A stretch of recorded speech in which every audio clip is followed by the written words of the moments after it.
"Sorry, Tristan," said his mother.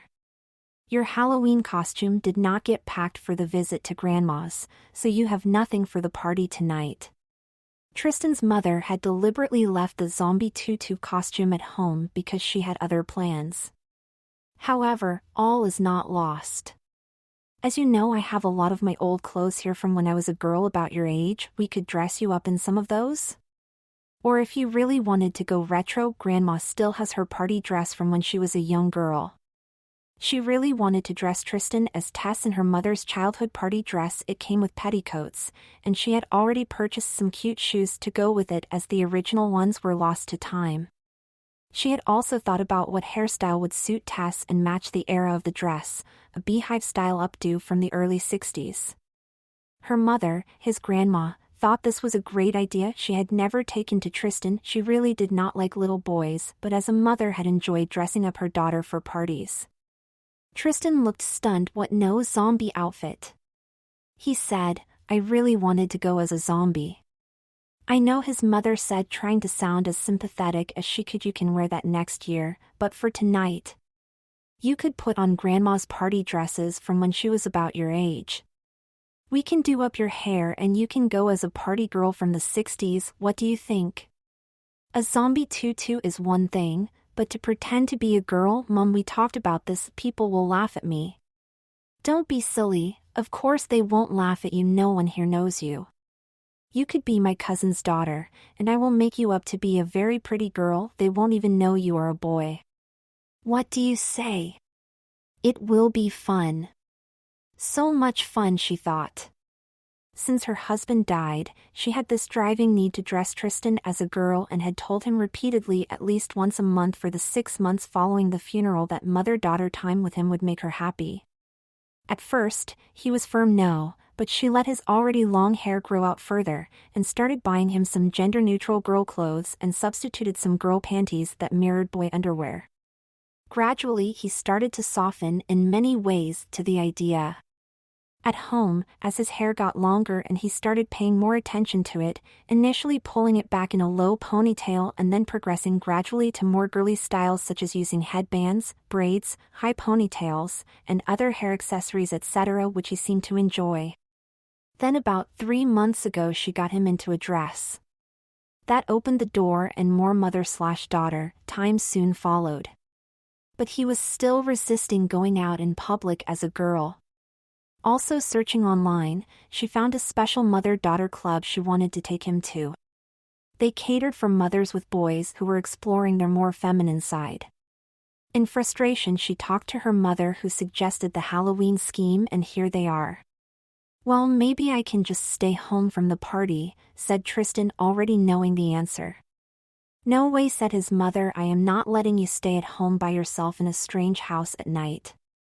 You are too young," she said in a tone that put an end to that conversation. "Also, it is not like you don't mind dressing as a girl," she added in a softer tone, "and you would be doing Mommy and Grandma a big favor." Then she made that look.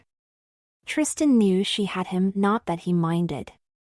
His girl time was fun, and the idea of wearing the retro party dress, petticoats, panties. He has seen pictures of Grandma in that dress as a young girl and all dolled up for a party, as Grandma put it. Sounded like fun, a lot of fun.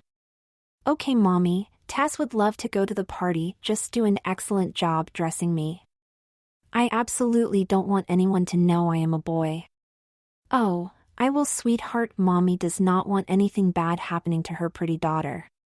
As he left to take a shower, his mother said to Grandma, "I can hardly wait to see him in the dress, hairstyle etc.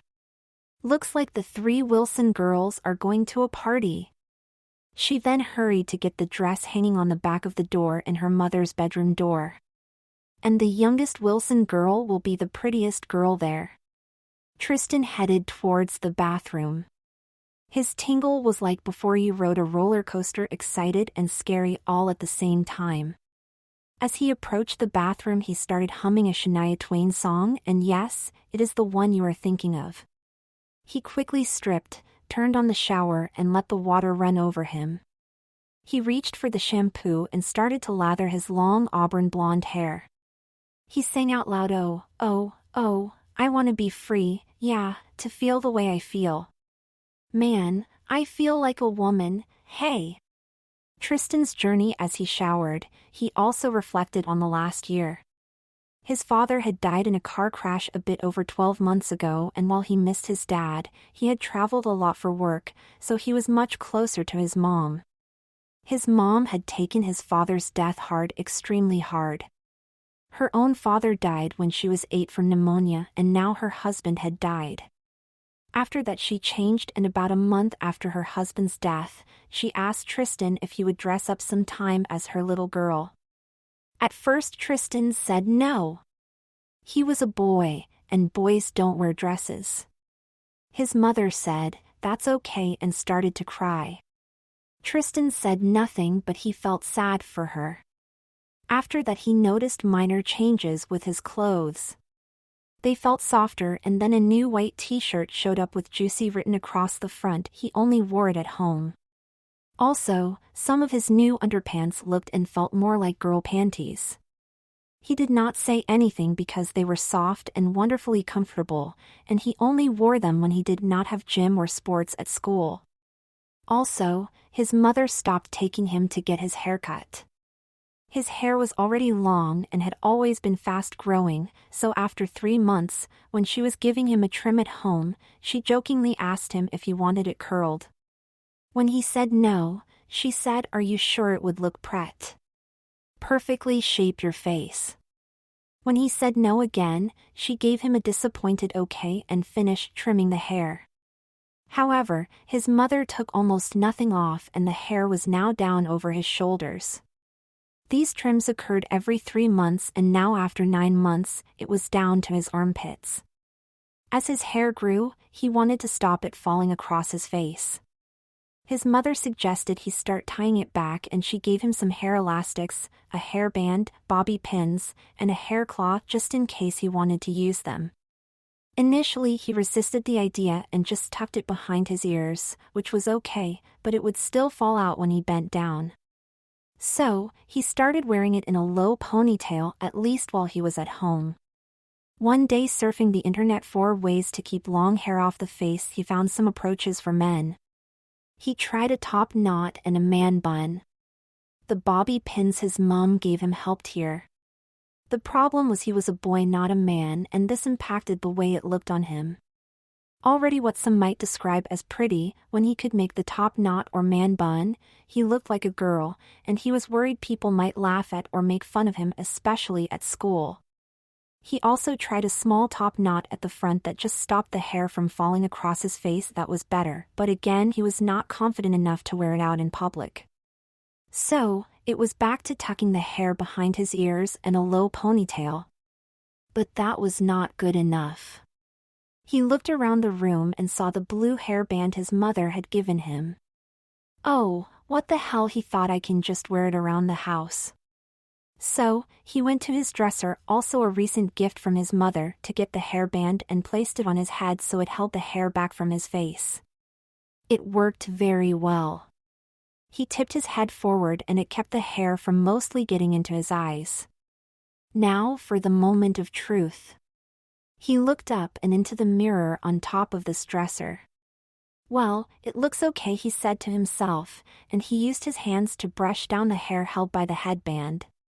That did not work very well, so he took off the headband, grabbed his brush and brushed his hair forward like he had seen on one of the videos, then flipped it back and brushed it again. He then put the headband back on and looked in the mirror again. He gave a little shiver. Staring back at him was a young girl with their hair neatly under the control of their headband. He just stared. He was scared and he was excited. He kept staring. Then he smiled and she smiled back. That was nice. He paused. Well, I definitely am not wearing that outside, he said, but let's give it a try at home, he added in a small whisper. Of course, the test would be his mother if she hinted or responded in any way about how it made him look like a girl it was coming off. He walked downstairs and into the kitchen. His mother was preparing dinner. She looked up, and if she had any reaction to her son's headband, she did not show it. Have you washed up, Tristan? Dinner is almost ready. Her lack of reaction surprised him, but in a good way. No, Mom, we'll go and do it now. He headed off to the powder room to wash his hands. When he left, his mother smiled to herself, thinking, well, doesn't he look cute? Over the last couple of weeks, she had decided that once a month she would ask him to dress as a girl, but outside of that, no more hints, requests, or reactions if she saw any progress towards that. Tristan had her stubborn streak, and he had to find his own way. He may never want to dress up, and, while that would be disappointing, she did not want him to do anything he did not want to do. She would support and encourage it for now, but that was it. Tristan returned and they sat down to have dinner. After, he cleared the table and loaded the dishwasher. They watched TV until bedtime. The whole time Tristan's mother did not comment once on his hairband, and that was okay with Tristan. The other thing that Tristan took from his surfing for ways to keep hair off the face was how many men talked about the right hair care and products to use on longer hair. So, he asked his mom to purchase some good shampoo and conditioner, hair holding spray, a good detangling brush, and some combs to supplement the hairbrush he already had. She added more hairbands in multiple colors and some scrunchies, thin and thick. She also included a shower cap for when you don't want the hair to get wet. Tristan thanked her and started into what would become an almost daily hair routine of washing, conditioning, brushing/combing, and controlling the hair. Tristan also kept surfing the net to see if he could find other control solutions. As he did, he found sites for long hairstyles for tween girls and videos on braiding, twisting, and gathering hair into assorted styles. Curiosity got the better of him and he started watching the videos. It was amazing how way many more options than girls had for their hair. Some of them he thought looked pretty and found himself wondering what he would look like if his hair was styled more. Again, he felt both excited and terrified by the idea. While the hairband, top knots, and low ponytails were legitimate male approaches to controlling his male hair, what he was looking at were styles for tween girls. What intrigued him the most was braiding, which some men did, so he decided to try that with his own hair. One day when his mother was out shopping, he went to his room, stood at the dresser, brushed his hair and gathered it together on one side and, with the aid of an online video, tried to braid it. It was harder than it looked. He got 3 strands, but which was the top, middle, and bottom? The first attempt was a little rough, but after a few tries he had an acceptable braid. That looks pretty good, he thought. After that he practiced every day and soon became quite good at braiding. He liked the long braids starting high on his head near his crown, but what he really enjoyed was splitting his hair into 2 bunches and braiding it into 2 pigtails, which he secured with elastic. He thought he looked cute. He knew it made him look like a little girl, but so what, it was just him having fun in his room. Over the next 2 months he added French and Dutch braid and hair twist techniques. One day he was playing with his hair again. He twisted some hair into 2 braids on either side of his head and bobbed them together at the back of his head, tying them off with a hair elastic. Then he flipped the tied together strands from the back of his head to the front so they hung in front of his face. Next, he gathered his hair at the top of his head and tied it in a half up and half down fashion. He then flipped the joined twisted braids back to the back of his head, so they lay over the gathered hair. He then secured it with 2 bobby pins. He turned his head to see what it looked like. It looked just like the hair of the girl in the video. That's pretty, he thought, but it needs something to highlight the effect on the back of his head. It needed a cute flower barrette. I want to put a cute flower barrette in my hair. He sighed.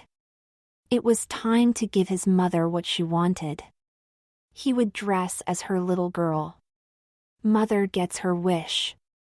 Tristan's obsession with his hair was noticed by his mother and she was glad. If Tristan was going to agree to dress as a girl, for her hair would be a big part of that, and of course that is why she was letting it grow.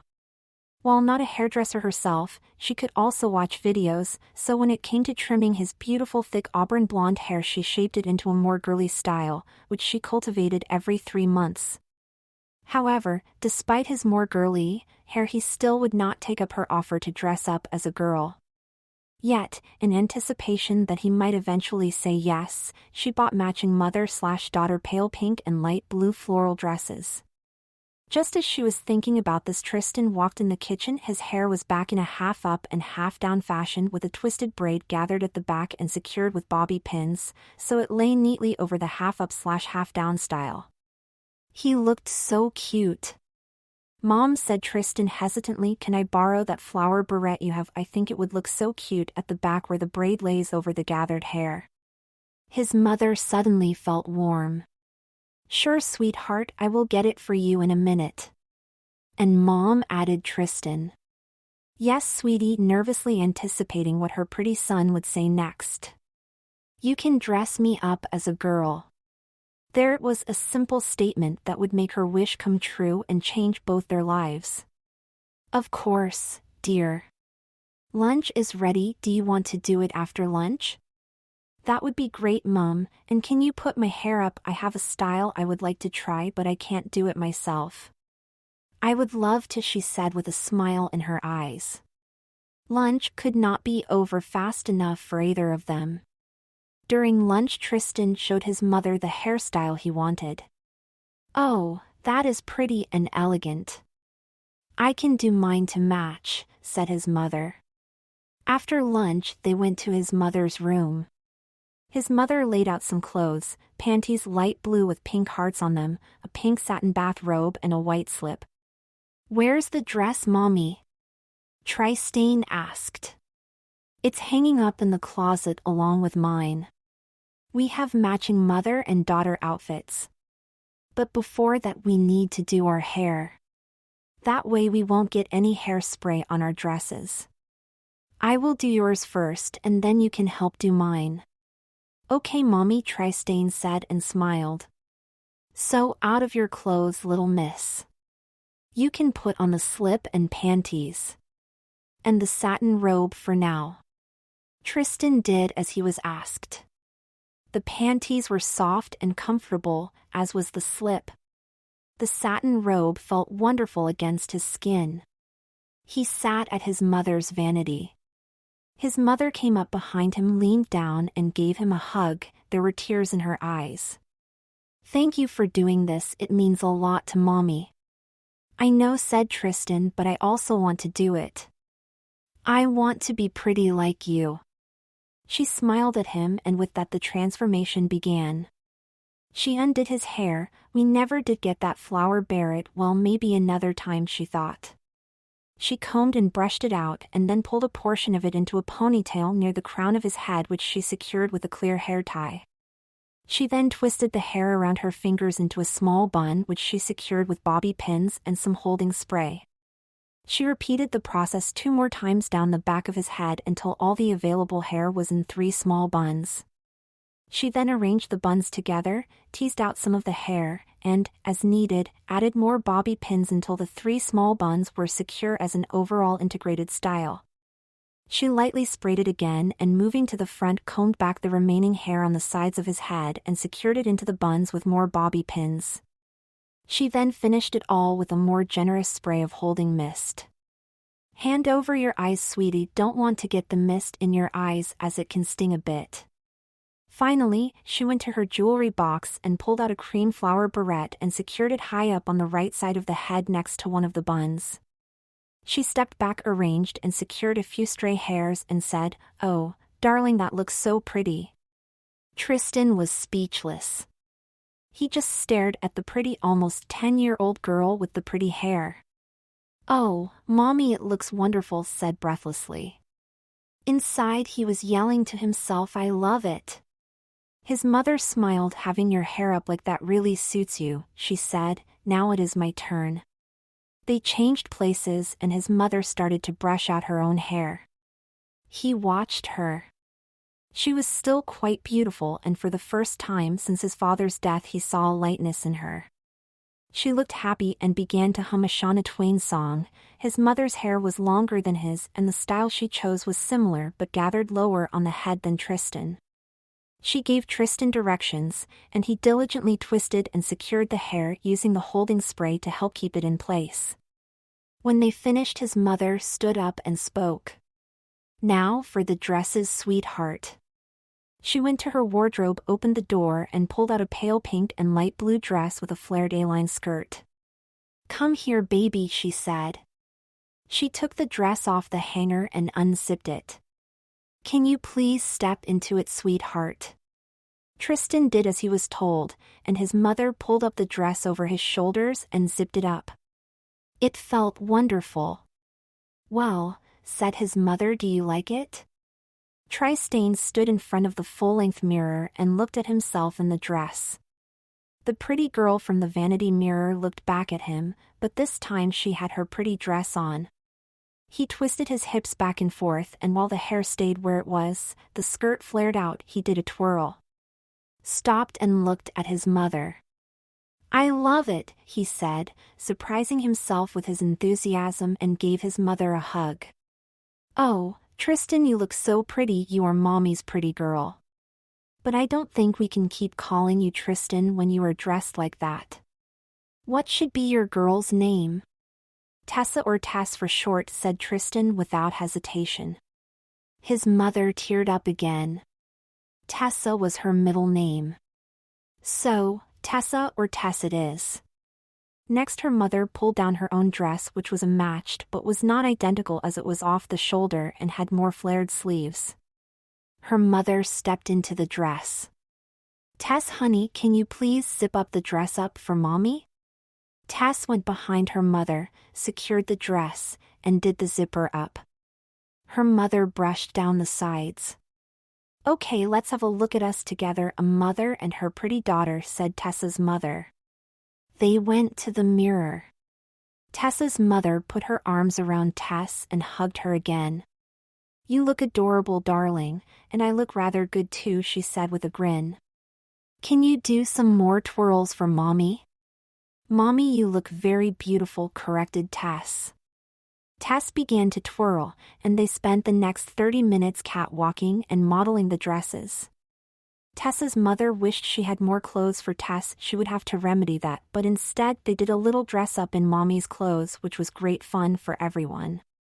About an hour in, Tessa's mother asked her pretty daughter, "Would you like to try some makeup? You are young and don't need much, but we could do something around the eyes, some lip gloss, and maybe some glitter in the hair." "Well, that sounded like fun," said Tess. Tess changed back into her robe and sat at the vanity again. For the next 30 minutes her mother made up her eyes, explaining what she was doing, re-liner and eyeshadow, and getting Tess to help with the eyelashes. When the eyes were made up, they looked striking. Her blue eyes really stood out. Next, a little lip gloss, pale pink, almost the same as her natural color, and she was done. And finally, her mother sprinkled a little sparkle on the hair, just a hint. Tess stared at herself. She loved how his eyes looked, her shiny lips and her hair sparkles. She had never looked prettier. "Mommy, can you get me some makeup so I can practice on myself?"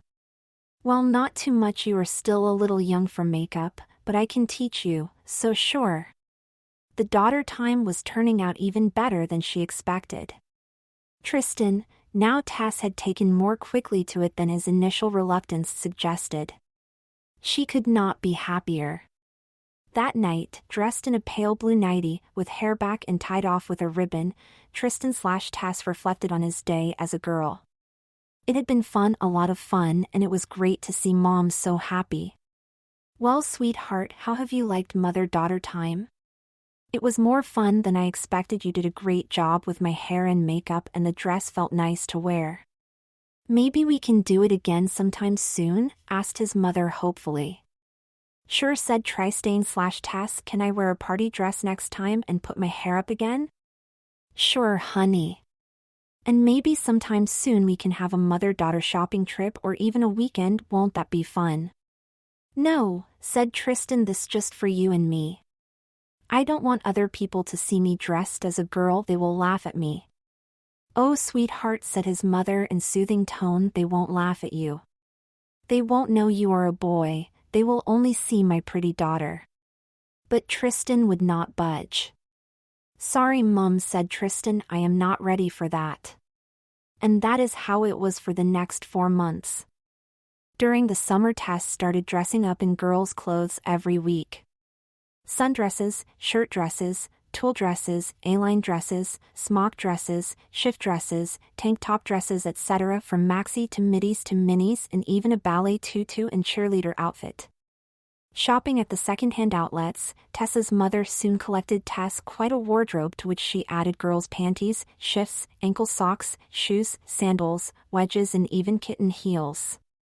Tristan, for his part, loved dressing up as Tess almost as much as he loved trying different girly hairstyles. Tess would try on different girl clothes and her mother would comment on how she looked, what suited her, what accessories and hairstyle would look good with them, etc.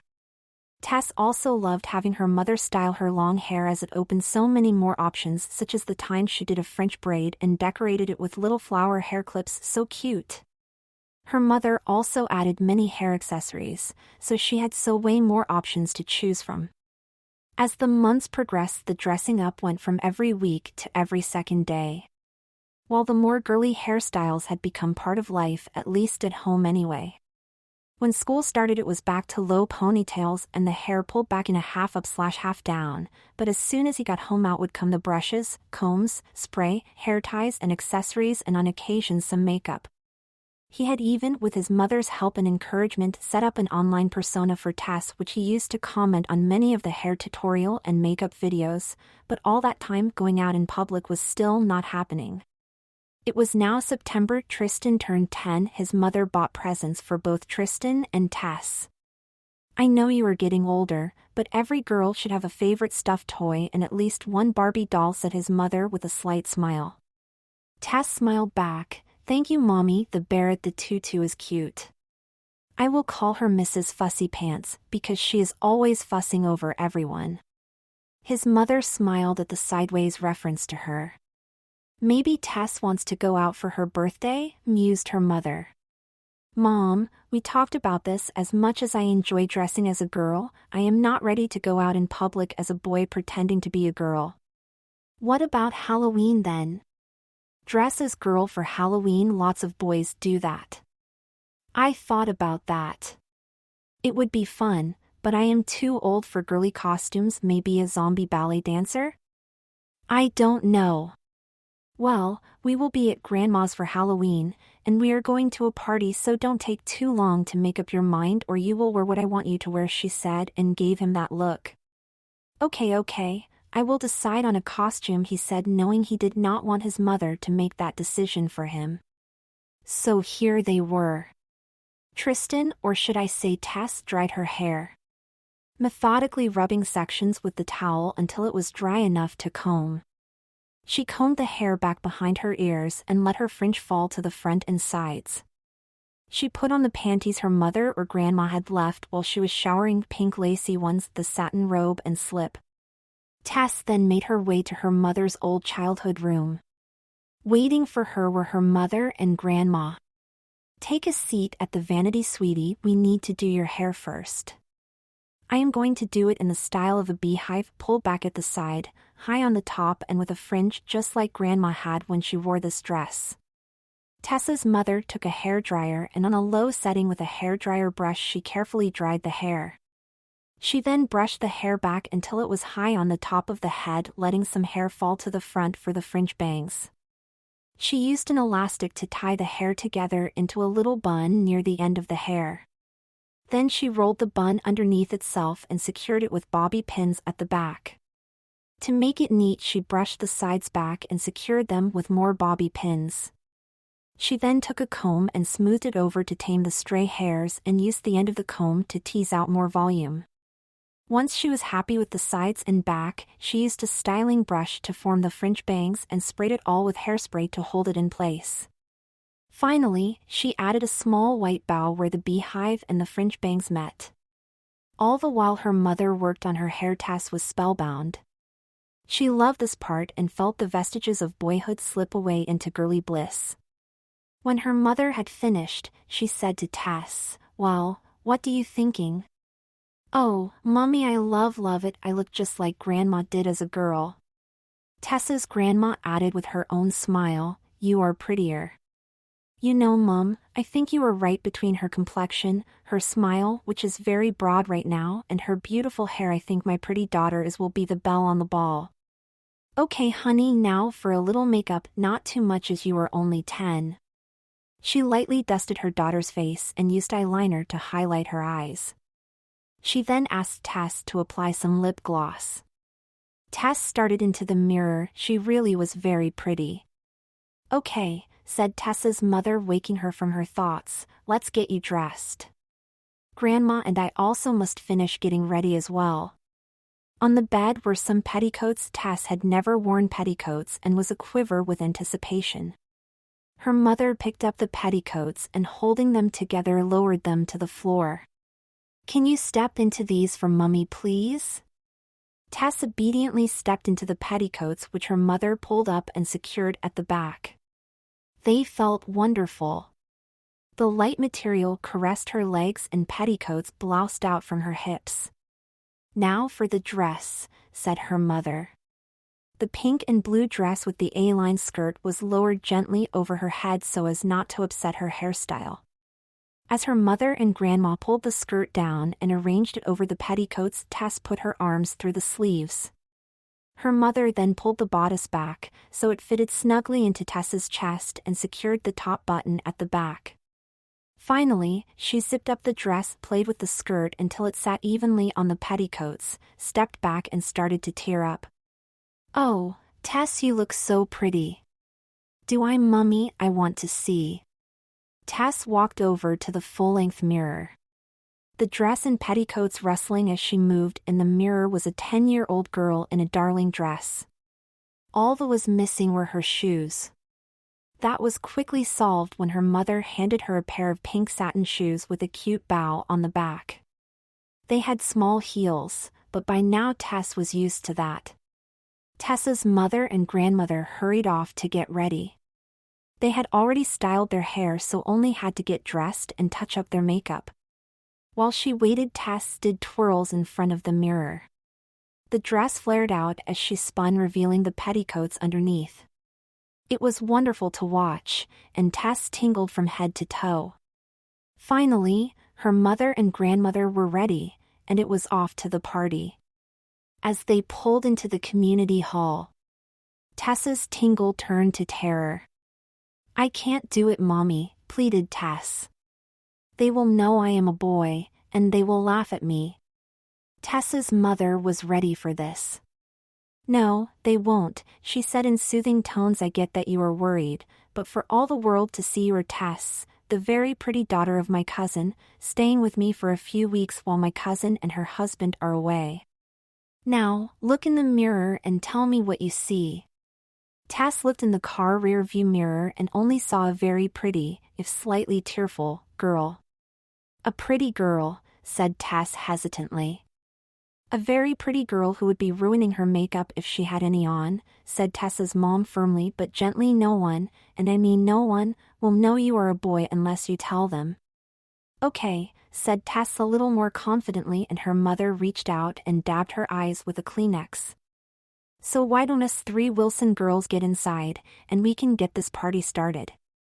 "Okay," said Tess, this time sounding a lot more confident. She got out of the car, rearranged her dress, gave her mother and grandma a hug, and the 3 girls entered the hall. Another cross-dresser? The hall was packed. The lady at the entrance took their tickets and turned to Tess. "Your grandma told me your mother was bringing her cousin's daughter. Sorry, Tristan could not make it.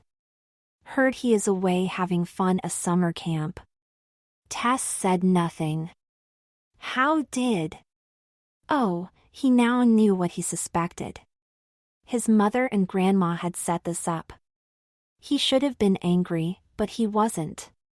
His initial protests had been half-hearted, and as soon as his mother suggested grandma's old party dress, he could hardly wait to get dressed up. Over the last few months, he had come to realize that he loved dressing as a girl. Everything about it was fun: clothes, hair, makeup, and most importantly, the mother-daughter time. "He is," replied Tess. "Well," said the lady, "I am Mrs. Childers, and my daughter Kimberly is in here somewhere. Not dressed as prettily as you though. You look so darling in your party dress, very 60s, very pretty.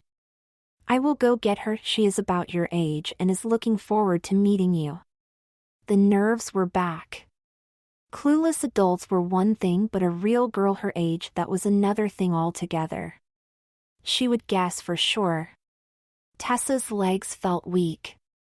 As she turned to her mother, she heard a voice behind her. "Hi, I'm Kimberly. My friends call me Kimmy. You must be Mrs. Wilson's cousin's daughter." "Boy, is that a mouthful, Tessa, or do you go by Tess?" Tess turned and found herself staring at a pretty blonde 11-year-old girl dressed in a boy's football uniform. Even dressed as boy, she was pretty, and Tessa's legs became weak for a different reason. Tess is fine," said Tess.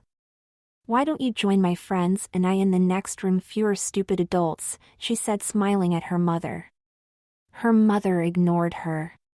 Kimmy reached out and grabbed Tessa's hand, and before she knew it, Tess was heading towards a door that led to a smaller room adjacent to the main room. As she entered, she saw a mix of children in a range of costumes. Kimberly headed towards two girls, one dressed as a Goldilocks from Puss in Boots, complete with space buns, and the other as a devil, complete with tail and fork. Kimmy introduced Tess. "Hey girls, this is Tess. She is staying here for the week with her grandma and aunt." "I guess." "Tess, this is Olivia, Liv, and Rose." The girls said hi. "Aunt is fine," said Tess.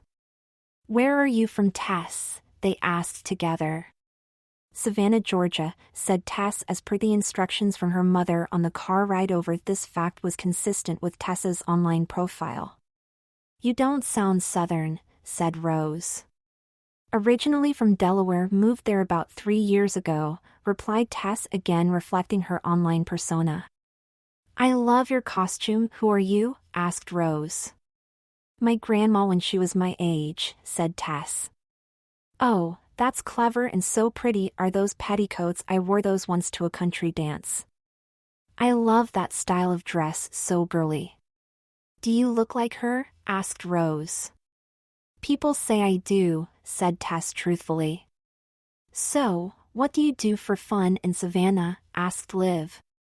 For a minute Tess did not know what to say, then bought "The Best Lies Are Close to the Truth," an online profile. "I like athletics, running especially, and swimming, but I also like to watch and try different hairstyles and makeup tips I really like." And that's how it went. It turned out that Liv was also into hairstyles. Her long wavy blonde hair, like Kimmy, was halfway down her back, and she had been doing pageants since she was 6. Rose, who had deep brown shoulder-length hair, was a tennis player but also loved to swim, and Kimmy was doing dance and cheerleading but also loved the outdoors. "You should try out for cheerleading," said Kimmy. "You are certainly pretty enough." That last comment made Tess feel good, and the tingle returned. At one point Kimmy, who was the leader of this little group, said, "Let's dance," and the 4 girls hit the dance floor. They gathered in a circle and tried different dance moves, chatted, giggled a lot, commented on the other costumes, those they liked and didn't, made faces, and generally found ways to make the whole experience a lot of fun. Tess was enjoying it so much. Kimmy was so very pretty and kept smiling at her. She knew the girls at school but didn't talk to them much. This was different. Now she was one of them, and it was a blast. After about 45 minutes, however, their fun was interrupted by an uninvited intrusion. "Hi girls, can I cut in?" "Who's the new girl?" "Go away, Richard." "This is girls only," said Kimmy.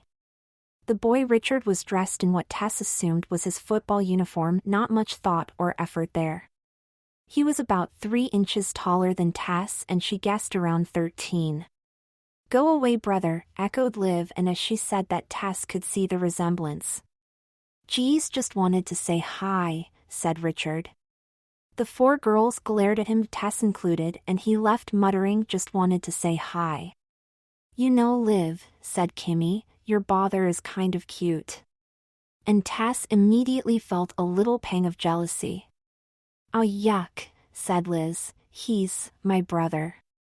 "Just kidding," said Kimmy, and she looked at Tess, then smiled at the group. All the girls burst out laughing. "Who's hungry?" asked Kimmy, and they were all suddenly starving. They headed for the refreshments table and grabbed some chips, candy, and sodas. Then back to dancing. Later that night there was a costume parade. Tess was in the preteen 8 to 12 age range, mixed boys and girls. She got second and Liv got first. Her Goldilocks looked great, she even had a staff. About 10:30 p.m. Tess's mother came looking for her.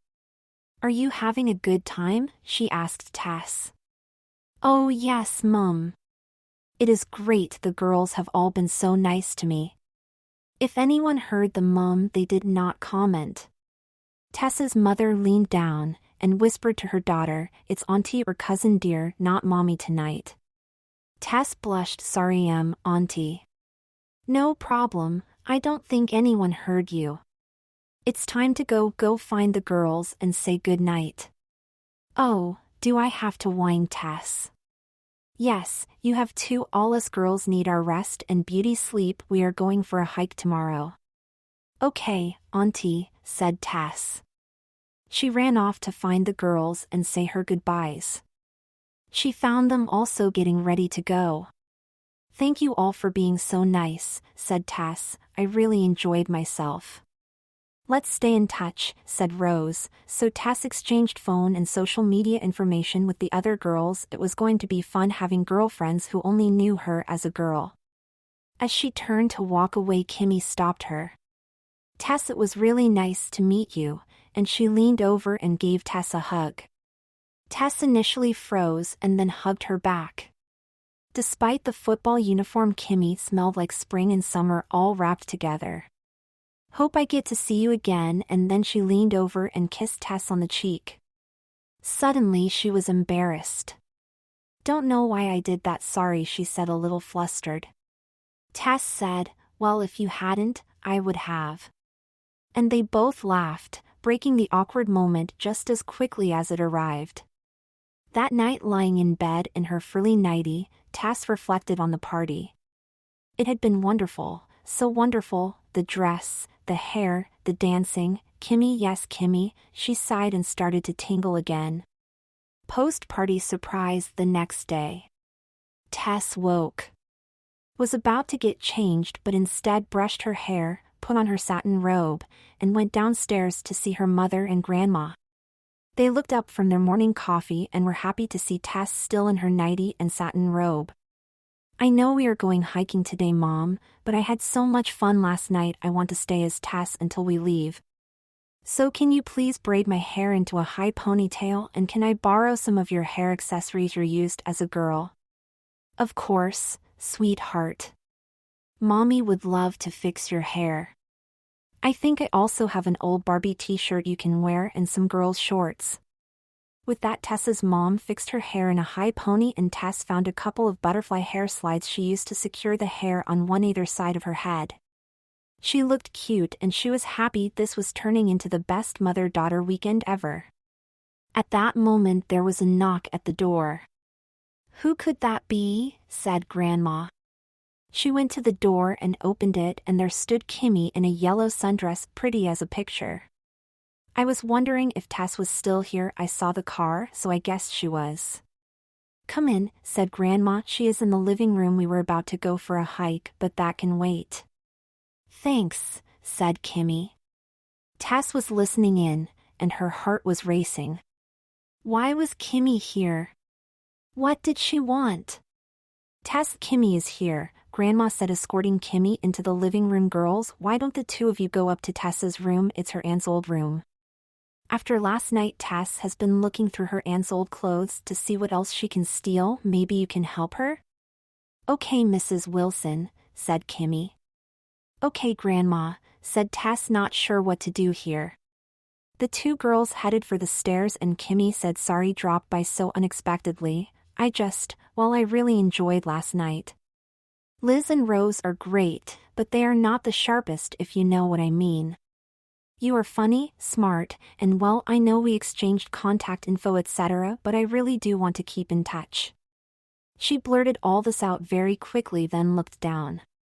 Well, I don't know, you are pretty and everything, but your taste in music, yuck, said Tess. Kimmy looked at her and a big grin crossed her face. See what I mean? Funny. They both started to giggle. When they reached the room, Kimmy sat on the bed while Tess thought, well, Grandma opened the door, so she said to Kimmy, want to look through my aunt's clothes? Really like this retro Barbie t-shirt, and I found these cute butterfly hair slides. They are cute, said Kimmy, and that sounds like fun. So, for the next hour they went through Tessa's mother's clothes.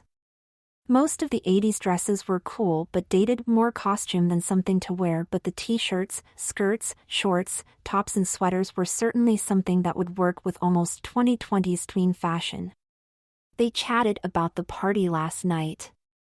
Commented on the costumes, the dancing, and the people, including the brief interruption from Richard. Rose really likes Richard, but she is shy, said Kimmy. So me saying that to Liv was to both deflect attention from Rose but to also give Rose a hard time.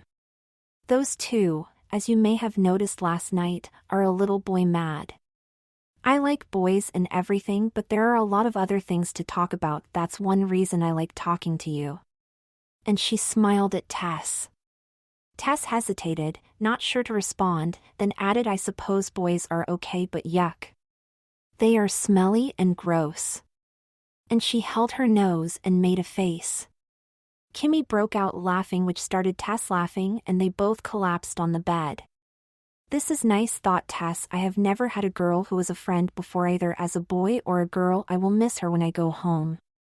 Tess, said Kimmy, suddenly sounding serious. What? Said Tess, not really picking up on the change in tone. I know you are Tristan, Grandma's told me, said Kimmy, a note of hesitation in her voice. The bed fell away underneath Tess/Tristan and they felt themselves falling into a pit. Heat rose in their neck as their stomach sank. How? What? Grandma told me about a week before you arrive. I stay here often when my mom is working, so we chat. She never really mentioned you, and suddenly she's talking about Tess coming to stay and doing this with Tess etc. When I asked her who Tess was, she told me the whole story about your dad, Mom, dressing up for Halloween plot etc. and asked if I could look after you at the party. I must admit I was expecting to see a boy in a dress, but when you turned up all I saw was a pretty girl, and when we started having so much fun, well. Do Liv and Rose know? Richard? The thought of those people laughing at him behind his back, he just wanted to go home. Kimmy sat up and looked at Tristan/Tess. No, they don't, and I won't ever tell them. I only know because Grandma told me and would never have known if she hadn't.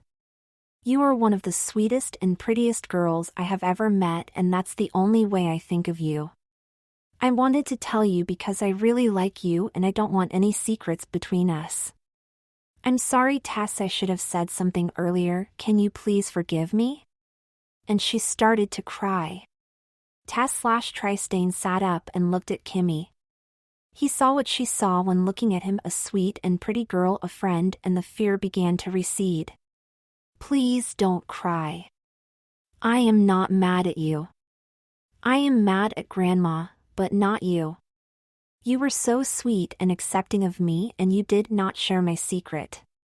Last night was the first time I have been out in public as Tess apart from online, and if you, smart, caring and bad taste in music, you thought I was girl, I can fool anyone. Kimmy smiled at that, and the tears subsided. Tess gave her a tissue and she dabbed her eyes. She then blew her nose way louder than Tess expected and handed her the used tissue. I don't want it, said Tess. You are such a girl, said Kimmy, and her face brightened. The two girls gave each other a hug, holding on for a good 10 Mississippis. Thanks for not being mad at me, said Kimmy. Thanks for keeping my secret, said Tess. For the rest of the stay, Kimmy and Tess were inseparable. It was the best time Tess had ever had. On the way home in the car, Tess' mother said, I am glad, Kimmy, and you got on. She is really nice. Yes, she is, said Tess, really nice. Well, it looks like going out in public as a girl won't be a problem. No, I suppose not, said Tess, but she was sad. What's wrong, sweetheart? Asked her mother. Grandma told Kimmy I was try-staying. She did what? Said his mother. I am so mad at her. I told her how hard it was for you and now she has ruined it. Wait until I get home. Hold up. It's okay, Mom. Kimmy and I talked. She is okay with it and told me that even after she did know I was a boy, she could still only see me as a girl. As much as I am mad at Grandma, it was a good thing, because if she hadn't told Kimmy, she and I would never have become friends. Grandma telling Kimmy is not the reason I am feeling sad. It's just. At Grandma's, Kimmy was my friend, Tessa's friend, and back home Tess doesn't have any friends except online. No one she can hang out with. Well, said Tessa's mother. What if there was a way that Tess could make friends as herself? A safe place. A place to meet other girls like her? Other girls to hang out with and have fun with. Tess/Tristain looked at her/his mother. Really, is there such a place? Or are you just trying to make me feel better? There is, it's called the Mother-Daughter Club. I reached out just in case and they sent me some information about it. When we get home, let's have a look at it together, and, if you are interested, there is a new girl orientation next month where they will introduce you to other girls and tell you all about it. Tess smiled at her mother. Thanks, Mummy, you always know how to make a girl feel better. I love you. Her/his mother looked at her beautiful son/daughter. These last few months our mother and daughter time has been wonderful, really helped me. Tessa's mother paused for a moment, then continued, but I love you so very much, both of you, each of you, all of you, whoever you want to be or chose to be, and that will never change. And with that they settled into a comfortable silence, and in that silence, Tess felt hope as well as love.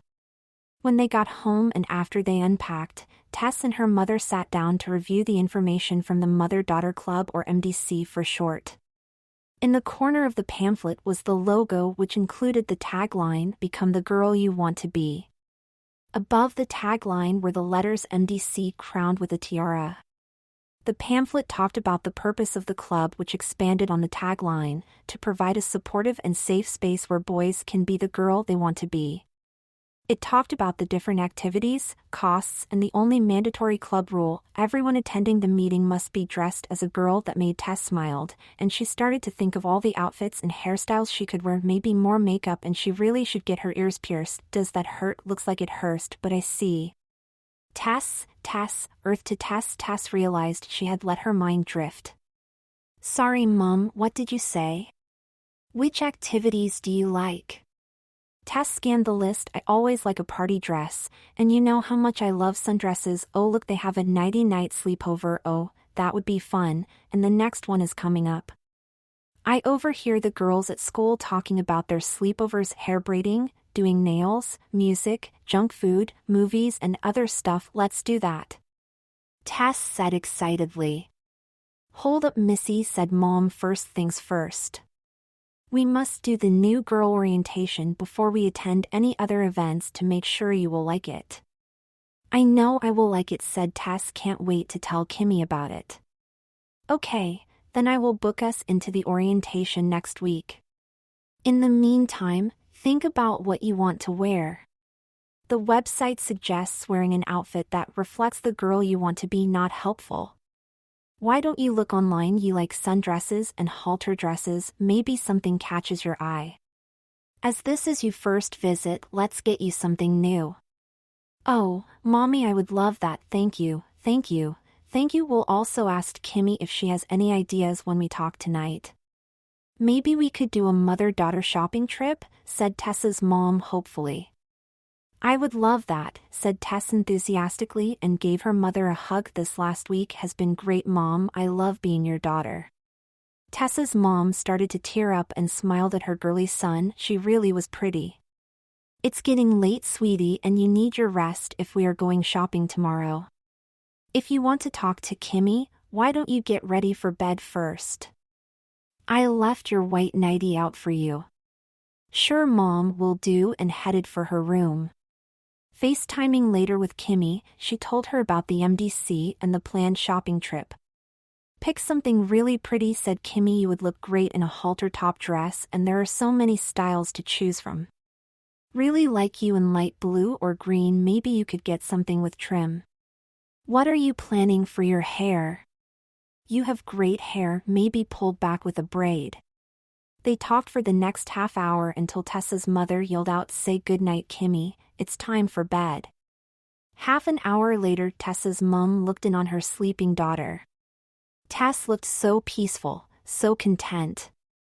She closed the door to her daughter's room and went to phone her mother. Her mother picked up straight away. Did you have a good trip back? How's Tess? I thought everything went so well.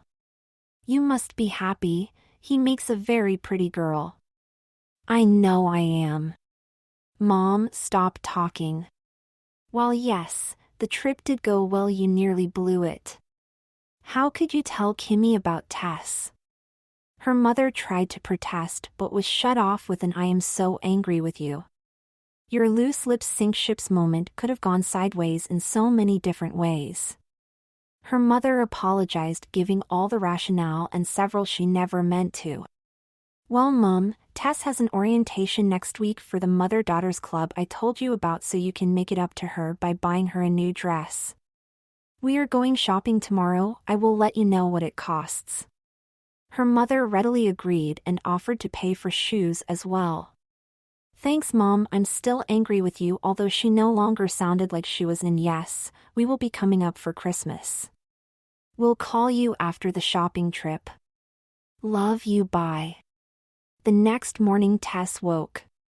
She always slept so well in her nighties. They were so soft and comfortable. She was never going back to boys' PJs. It was shopping trip day. She was so excited. What to wear, what to wear? She wanted to be comfortable. She went to her closet, so many dresses to choose from, she thought, and even though she lived in the South, for early November it was unseasonably warm. She chose a simple blue sundress with a pink and green flower pattern. It was 100% cotton and so comfortable. If only other boys knew how comfortable sundresses are, they would want to wear them too, she thought. She grabbed a pair of panties, took off her nightie, and quickly got changed. Next, the hair. As she would be trying on dresses, she wanted something easy, so she braided 2 pigtails, then looked in the mirror. Oh yes, who's a pretty girl, she said, whose mommy is buying her a new dress today? Tessa's mommy, that's who. The girl in the mirror started twirling and the sundress twirled with her. She twirled so fast she became dizzy and fell back on her bed, giggling to herself. Quick selfie and text to Kimmy #testdress. Kimmy replied with a string of emojis and #no-test-dress, #cute piggies. Shoes. Which shoes? She chose a pair of white daisy faux cork platform sandals, too cute. Now dressed, she rushed downstairs, eager to get through breakfast and start the shopping trip. When she arrived in the kitchen, she was pleased to see Mom already dressed and enjoying a morning brew. Hi, sweetheart, Mom said. Don't you look pretty? Is there something on today I should know about? She said in mock confusion. Ha ha, Mom said. Tess, this girl is ready to go buy a new dress. Can we leave soon? After breakfast, girls need to eat too. I am thinking we should try Waterfall Mall, has some great clothing stores for girls your age. Did you see anything online you liked, and did Kimmy have any ideas? Like me, she thought halter top dress. Jandon, Beachcomber and Eternal Girl all have cute outfits online, and they are all at Waterfall. Okay then, said Tessa's mother, at least eat a bowl of cereal and we can go. The mall opens at 9 and it will take us around 30 minutes to get there. Don't forget your purse. I put some lip gloss, tissues, cash for you to spend on yourself, a small brush and a hair tie, but it looks like you have that covered. Anything else you need? No, I just want to get going, said Tess. As always, good job with the hair. I love you in pigtails. Also, good news, Grandma is paying for the dress and said you can also get some shoes. The purse was dusty pink crossbody with cat ears and whiskers. Tess had seen it online, commented to her mother, who then bought it for her as part of her birthday gifts. Tess loved it. However, at this moment Tess was busy trying to break the world record for eating cereal. She was all a tingle with anticipation. Her first mother and daughter shopping trip. It could not start soon enough. 45 minutes later they were at the mall. It was not too crowded yet, but that would change quickly. As they walked through the mall to Jandon, Tess took notice of the girls around her age, what they were wearing, especially how they wore their hair, their jewelry, and other accessories. She had a pretty good idea what they were chatting about from her online conversations and time with Kimmy and her friends. There were fewer boys, and the ones that were here seemed rather random. The girls, on the other hand, whether with family or friends, had purpose. In and out of clothing and cheap jewelry stores that catered to young girls' pockets and interest, to coffee shops and makeup counters, department stores that had floors devoted to everything and anything a girl wanted or needed, accessories, kiosks for phones, backpacks, bedrooms, etc. The mall was and is primarily a girl's domain, and they are expert navigators of all it has to offer. Landon was a bust. They picked out a couple of dresses, and while trying them on was fun for daughter and mother, neither looked right. Next was Beachcomber. It catered to tweens through young adults, both boys and girls. Their dresses were always of decent quality, a little more expensive, but so worth it according to Kimmy. They had a broad selection of dresses, and there was one that Tess liked, a light blue halter top dress with lace trim. Fitted her very well and looked so cute, but she also wanted to keep looking to see what other options were out there and to continue the shopping trip. She was having so much fun. Girls do this all the time, she thought. Now I see why. Let's purchase it and keep looking, said her mother. Then if you find something you like more, we can return it, although it does look cute on you. Love the lace trim, and light blue is such a good color with your complexion. Tess liked that idea. Beachcombers also had some cute shoes. The halter top is dressier than your sundress, so maybe a pump would look better, suggested Tessa's mom. Okay Mom, Kimmy thought. Sandals, we can look at both. Really need to select the dress first, then I can. Ooh, I like that. Those. She held up a silver pump with rhinestones on the straps. Oh, they're cute, said her mom, but you are right. Let's get the dress and we can figure the shoes out later. Mom, can we stop by Chloe's? I want to look for a necklace and maybe some brackets to go with the dress. Sure baby, a necklace would be pretty. I might have a bracelet at home you can wear, something from when I was a little girl. Tess looked at her mom. Mom smiled back, but to Tess there was something more, an unspoken understanding. Thanks Mom, would love to have something from when you were a young girl. Hey baby, I am hungry, let's get something to eat and then we can look at necklaces. Tess was suddenly hungry. One wolf-down bowl of cereal was not enough. Tacos? Yes please, said Tess. After they finished lunch, they headed to a fashion accessory store called Chloe's. I was thinking of getting a heart pendant. Kimmy has one and I really like it. What color do you think I should get? Should be a lot to choose from. I would go for silver. That way you can wear it with a lot of different outfits, said Tessa's mother. Also, we'll go with the bracelet I have waiting for you at home, she thought. As anticipated, there were quite a few to choose from, but many looked cheap. Finally, Tess exclaimed, "Oh, I like that one Mom, can I try it on?" It was a tween open diamond heart pendant, sterling silver with 14K yellow gold, a bit more expensive than what Tessa's mom wanted to spend, but what the heck, she thought. This has been my best day in over a year. Here I am shopping with my daughter. So, if I buy her this pendant, every day she wears it I will remember how I felt today.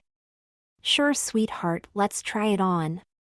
The sales assistant took the necklace from behind the counter and gave it to Tess, and her mother helped her put it on. That looks very pretty on your daughter, and I think she agrees. Also, have you thought about getting her ears pierced? We can do it right here in the shop, only take a few minutes. The daughter reference made Tessa's mom smile in a good way.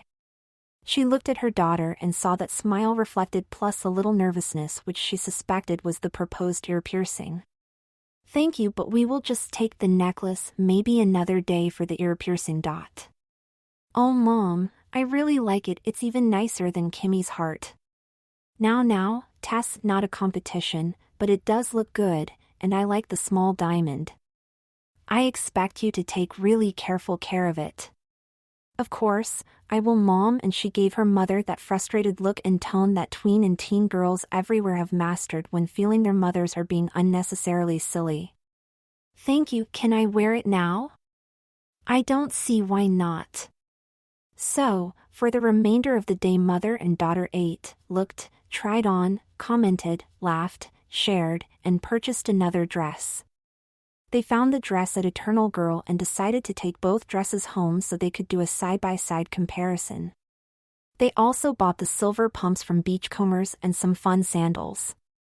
When they got home, they unpacked their purchases and hung the 2 new dresses in Tessa's closet.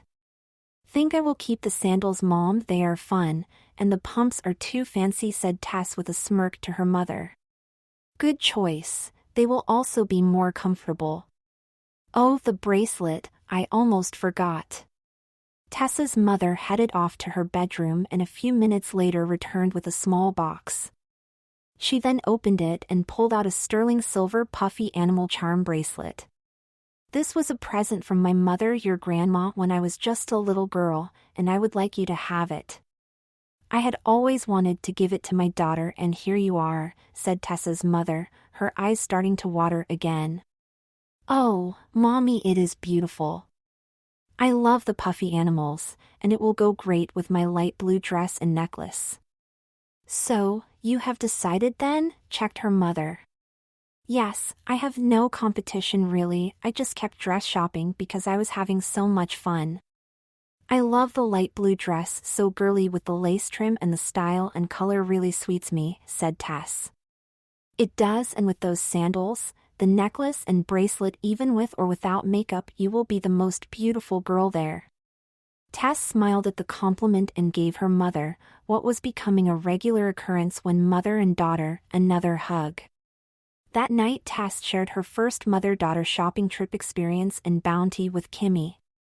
She loved the dresses and shoes, envied the necklace, and thought the bracelet was adorable. It was so much fun. I can hardly wait to do it again, she gushed, maybe next time with you? I would love that, said Kimmy. When you visit your grandma's for Christmas, we can hit the stores for the post-Christmas sales. I have been wanting to get a new. And so, it went 2 girls, 2 friends FaceTiming about their day and planning their next visit together. For Tess, in addition to her mom, Kimmy was the only other person she could share her girl time with, and that mattered.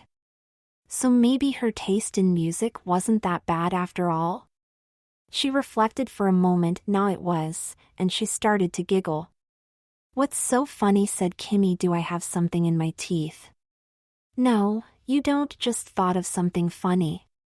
Then she stopped giggling and said thank you. I love you, Kimmy, you are my best friend, and I could not do this without you. Without hesitation Kimmy said, I love you too, Tess, and yes you could, but it makes me so happy that you trust me enough to share it with me, means a lot. There was a pause, then Kimmy added, hey, I had better go school tomorrow and my 15 minutes were over 30 minutes ago. Me too, said Tess, sleep tight crazy, and she made a cross-eyed expression. You too, nut job, replied Kimmy, reflecting the same expression. And with that, both girls blew each other a kiss and hung up. 10 seconds later Tessa's phone pinged, followed by 3 hearts. The next day Tess woke and prepared herself for school. Back to Tristan she thought, and a small black cloud descended on her. She changed reluctantly out of her nightie and, after putting on some panties, her one girly concession, she dressed her school uniform of white shirt and gray pants. Boring. Now for the hair. Normally it was a low pony, but today she felt defiant, so she pulled the hair back in a half-up half-down style. Still okay for a boy, but as she looked in the mirror she thought, I still look cute, and made her way down to breakfast.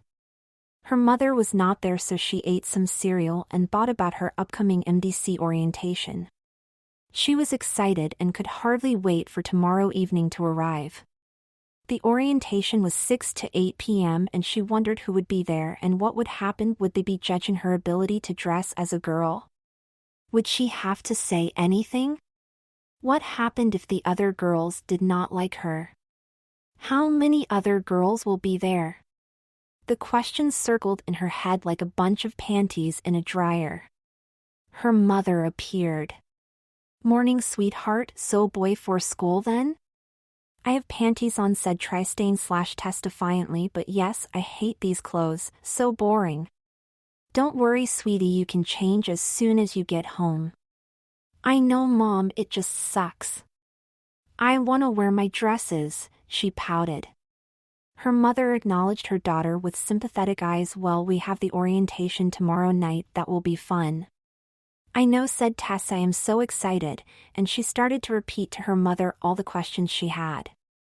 "Hold up, little miss, all will be revealed tomorrow night, for now you need to get to school." With that, Tess, now Tristain again, left the kitchen, brushed his teeth, washed his hands and headed to school. The morning was typical: questions about the Halloween holiday break, which he dodged with zombie, and visit grandma's as his two go-to replies. But he wasn't there. Over lunch, not really wanting to chat, he chose a bench outside the cafeteria. While sitting on a bench, Jenny, a girl from his class, approached him. "Hi," she said. "Hi," said Tristain. "Why are you sitting out here?" "Just felt like it." "Can I join you?" she asked.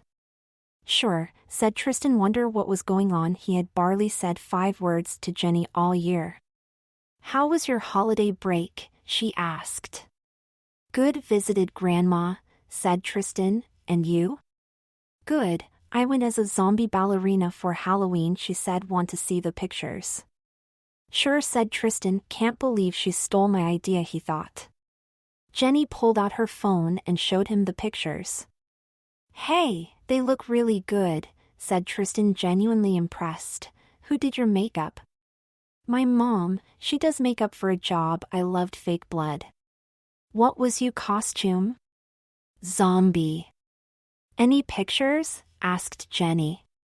"Mom has some on her phone, but it was lame." "Nowhere near as good as yours. Your zombie ballerina is the shizits." Jenny smiled at that. Then an awkward silence. "Are you okay?" she asked. "Sure." "Why do you ask?" said Tristan. "Don't know, saw you sitting out here, so just thought I would see how you were." "You are always nice to me." "Some of the other kids can be mean, but not you." "Also losing your dad." Her voice trailed off. "Thanks," he said. "Try not to let them get to you. Most kids are stupid." "Don't listen to stupid kids. Their stupid is annoying enough and you can't avoid that." He smiled at her. Jenny smiled back. "You are funny," said Jenny. "I like talking to you." "Oh, that's the bell. We had better get back to class. I got music and it's on the other side of the school. See ya." And with that she was off. "See ya," said Tristain. Well, that was different, he thought. That afternoon he got home and changed into a sundress, braided her hair and, for fun, added some eyeshadow, lip gloss and a big hair bow, determined to be as girly as possible. "Nice outfit, honey. The bow is a nice touch," said her mother as they slipped into the now familiar mother/daughter mode. "Thanks, Mom." Had to get the boy stink out. Her mother smiled. "Well, tomorrow you can stay home from school. Relax and get ready. I am working from home anyway." Tess brightened. "Thanks, Mom. Today was a drag." I can access the online portal and at least do some study and catch up on homework. Tristain/Tess was a very good student, so her mother was not worried. The next day Tess awoke and stayed in her nightie for most of the day. Hair up in a messy bun with a cute flower barrette holding it in place. She thought about texting Kimmy, but she was at school and her all-girls school was strict about phone use during school hours. Around 4 she decided to get ready. She took a shower, washed and conditioned her hair, toweled it off and blow-dried it. She then arranged it in a space bun braid she had seen online, looked in mirror and was very pleased with what she saw. "Oh girl, that looks cute with a capital CUTE." She put on her heart pendant, light blue panties, a slip and petticoat. Earlier that day she had painted her finger and toenails with light pink nail polish. She held up her hand and pointed her foot to admire her handiwork. "Nice job, bitch," she said to herself. Next, she took the dress off the hanger and slipped it over her head. "Mom," she yelled. "Mom. Can you please come zip me up?" "Sure, baby," her mom yelled back, and within 10 seconds entered Tess's bedroom, where she went behind Tess and zipped her up. Tess looked in the mirror and straightened out the dress. She felt wonderful and she looked so pretty, so pretty. Her mother leaned over her shoulder. Just beautiful," she beamed. "Thanks, Mom, I have to agree." She put on her sandals and grabbed her cat purse. It was now 5:15. The orientation location was around 30 minutes away. "Let's go, baby, we need to leave, or we will be late," said her mother. "Are you nervous?" "A bit," admitted Tess. "But more excited." "I got to text Kimmy a picture," she said, getting slightly flustered. "Can you take it?" she asked, handing her mom her phone. "I just need to put on my sandals." "No problem, sweetheart." Tess's mom waited while Tess put on her sandals, straightened her dress, took one final look in the mirror, turned to her mother and smiled. Tess's mom took a few pictures. OMG, her daughter looked lovely. She felt so lucky, then handed the phone to her daughter. Tess texted them to Kimmy. "Wish me luck, crazy," Kimmy replied almost immediately. "Good luck, crazy, love you." Just before 6 they arrived at the house. The term house did not do this justice. The estate was huge and surrounded by a high wall. Tess's mom pulled the car up to the front gate and pressed the intercom. "Name and reference number, please." The woman's voice was efficient and friendly. Tess's mom gave the women their names, girls' names only of course, and the reference number that arrived with confirmation of their attendance at the orientation meeting. The gates opened and they drove up a gravel driveway and parked in a section marked visitors. They got out of the car. Tess leaned over to check herself in the side mirror. "Come on, Tess, we don't have time for that. You look beautiful," Tess' mom said with a smirk. Tess replied by sticking her tongue out.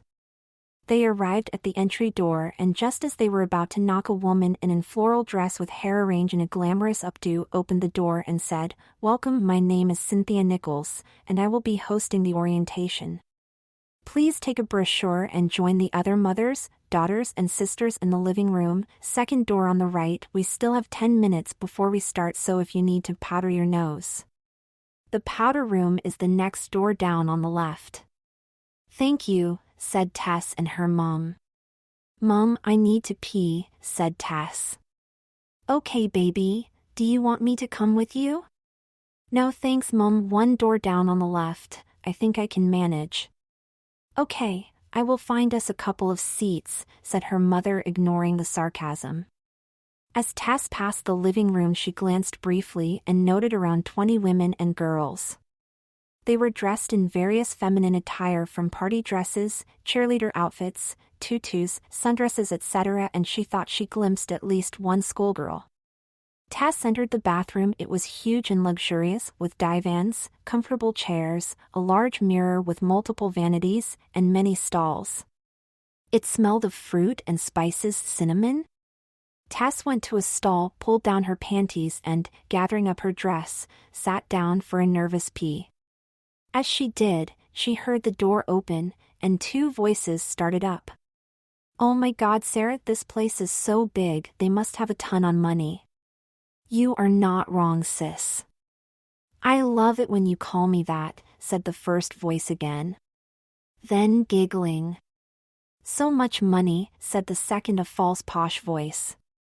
The taps turned on and the sound of running water could be heard. "I think there is someone in here," said one voice. "Hello, is there anyone there?" Tess responded, "Just me, Tess," and exited the stall to wash her hands at one of the vanities. Standing in the bathroom were two girls she guessed around 8 or 9 with blonde auburn hair arranged in 2 high pigtails. They were dressed in matching white t-shirts, miniskirts and backpacks. "Hi," said Tess. "Hi.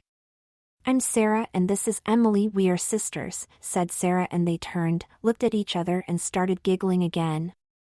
"That must be nice," said Tess. "I don't have any sisters or brothers, just my best friend Kimmy." "We are also brothers," said Emily. "Don't say that," snapped Sarah. "Today we are sisters, most days we are sisters." "Just wanted to be honest," said Emily, a little offended by her sister/brother's retort. "Well, from where I sit you are very pretty sisters." "I would love to have sisters like you." They both smiled and reddened with embarrassment. "So cute." "Well, we had better get back," said Tess. "They will be starting soon." "You are very pretty," said Emily, or was it Sarah? "Are you a girl or a boy?" "I am a boy that loves dressing as a girl. I would dress as a girl all the time, but school. I love doing up my hair and wearing makeup, and the clothes so much nicer than boy clothes," gushed Tess, suddenly feeling she had said too much. "I like dressing as both," said Emily, or Sarah. "Me too," said the other. "Our parents took us on a girl trip to Disney. We were both princesses. It was so much fun." "Come on, sis and new friend Tess, we got to go," said Who Knows, and with that the three girls left the bathroom and made their way to the living room. By the time they arrived, the meeting was about to start. There were 13 new girls including Tess, with their mothers and a few sisters.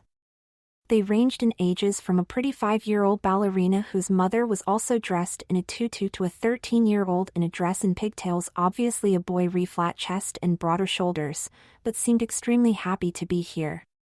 There were a 6-year-old and 12-year-old cheerleaders. Both could not stop smiling. A 12-year-old schoolgirl with long blonde hair who Tess thought was very pretty and reminded her of Kimmy. A 12-year-old with long braids in a blue mid-length dress with puffy sleeves, also pretty, and Tess really liked her hair. 3 girls in party dresses ages 5 to 7. Tess loved the tiaras and in her mind was thinking about a similar outfit for her next trip. The twins who kept looking at each other and giggling, and one very pretty blonde girl, a pink satin dress, also in pigtails, who looked sullen, think Blonde Wednesday, and clung tightly to her mother. She was with an older dark-haired, Tess would later discover, stepsister who seemed amused by the whole event. "Welcome, ladies, girls," said Cynthia. The twins started to giggle again, and their mother leaned over to shush them. Tess felt a tingle. "My name is Cynthia Nichols, and I run this chapter of the Mother-Daughter Club. You girls are all here to become the girl you want to be, and we are here to support and help you with that," said Cynthia, smiling broadly to the room. People started to clap, and then there was noise in the back.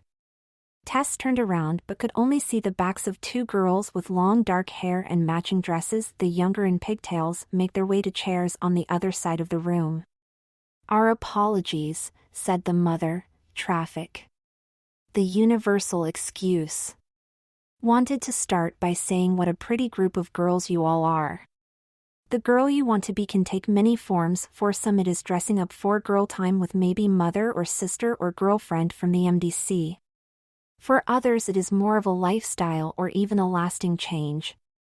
For us it does not matter. All girls are welcome here." More polite applause, head nods and smiles followed. The twins had finally stopped giggling and were now whispering to each other. Their mother shushed them again. Tess smiled. I also want to welcome the mothers and sisters who support you. Having family involvement and acceptance makes a big difference, and the MDC offers help and support to you as well. She paused to let that sink in. As this is your first time, we are going to break the new girls into smaller groups, and a couple of our long-term girls, current and just graduated, will talk with each group about the club. Sisters, you are welcome to go with your sisters, but mothers, we would like you to stay here for the next 30 minutes. You can join your children later. Believe me, they are in good hands, she said, continuing to smile reassuringly. At that, a very attractive teenager with long blonde hair pulled back into a messy bun, wearing a flowing blue dress that highlighted her athletic figure, stood up and introduced herself. Good evening, my name is Christine, but you can call me Chrissy. I am 17, have been a member of the MDC for 10 years, and I will be talking Group A for adorable. She smiled at the gathering. Tess liked her immediately. So, can the following girls please join me? Tanya, 13-year-old in a dress and pigtails, Kim, older cheerleader, Andrea, schoolgirl, Coco, 12-year-old with long braids, Tess. Tess jumped at her name, and her mother put a reassuring hand on her arm. That's you, sweetie. Tess rose, straightened her dress and moved to the group at the front of the room, giving the other girls a small smile. And finally, sisters Emily and Sarah. Tess was happy they were in our group. They were fun and cute. And now can I introduce Brittany? She will be taking Group B as in beautiful. With that, a tall, slim, dark-haired teenager joined Chrissy at the front of the room. They gave each other a hug. Tess was later to learn they were more than just friends. Brittany had just turned 18 and was now graduating from the MDC. She read out the girls' names. They were all the younger girls, who dutifully joined her at the front of the room.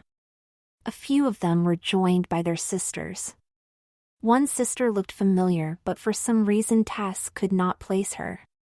Brittany squatted down, so she was at eye level with most of the girls, told them all how beautiful they were and how she could not wait to get to know them better, gave them a big smile and asked them to follow her.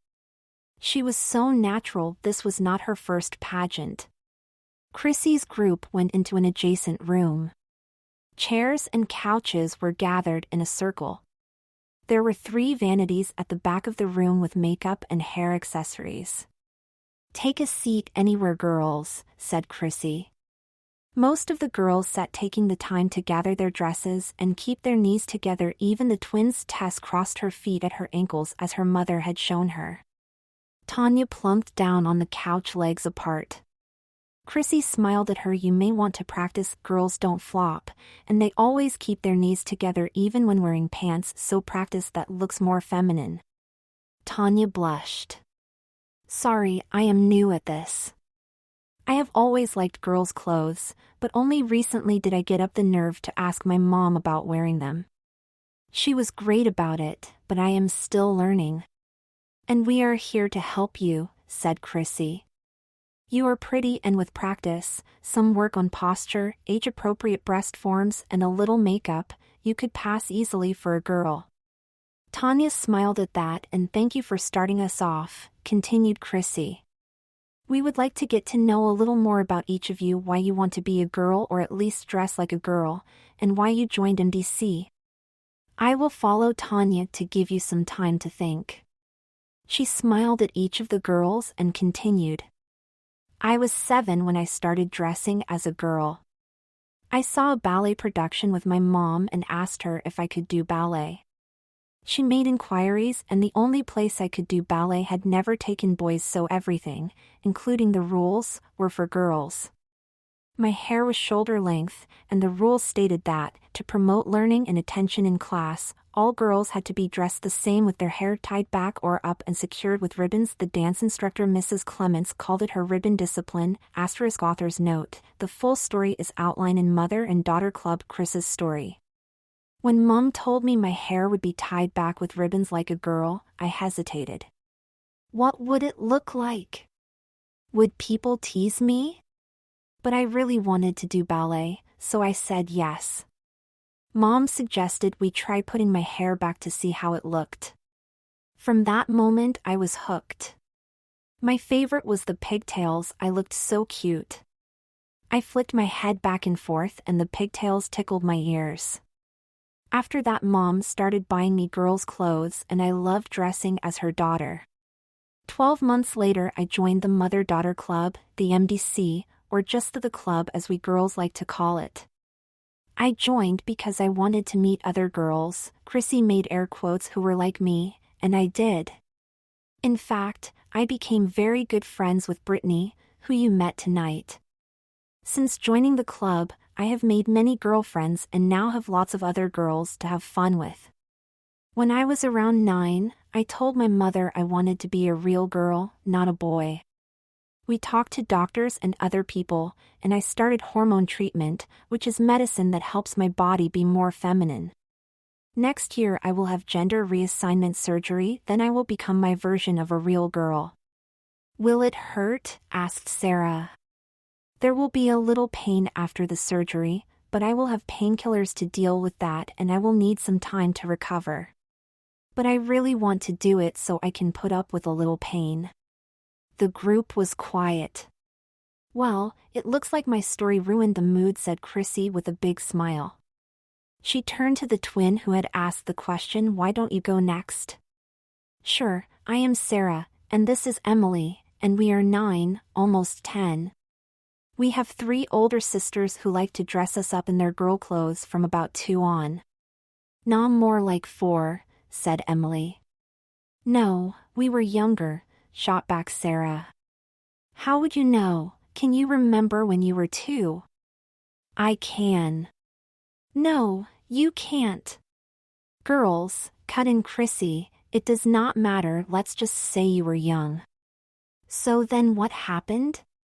Dad and Mom were okay with it, especially as we were a lot quieter when dressed as girls. After a while we started dressing ourselves and having sister days. We started doing each other's hair and played with our sisters' girl toys. It is fun. We love being sisters, said Sarah. Although we also like our brother time too, cut in Emily. About 2 months ago Emily was online and found the MDC. The thought of having more girls like us to play with sounded like even more fun, so we asked our mother if we could join, and here we are. We like dressing as girls but don't want to be girls. Is that okay? Of course it is. Most girls at the club are like that. My friend Brittany is like that, said Chrissy. But she is so beautiful as a girl, said Sarah. She is and will probably dress as Brittany for the rest of her life, but she wants to stay a boy. The rest of the group were listening closely to this conversation. The MDC motto is help you be the girl you want to be, and that varies quite a bit. Who's next? The schoolgirl Andrea put up her hand. My name is Andrea, and I have always wanted to be a girl. From as early as I can remember I loved wearing dresses, and lucky for me our parents are part of a religious group that thinks our health and strength is linked to our hair like Samson from the Bible, so keeping my hair long and braided like a girl was never a problem. You have very pretty hair, said Chrissy. Thank you, said Andrea. Unfortunately my parents do not like me dressing in girls' clothes, so I must sneak my sister's old clothes. She is 7 years older than me and knows about me wanting to be a girl. Claire is here with me tonight.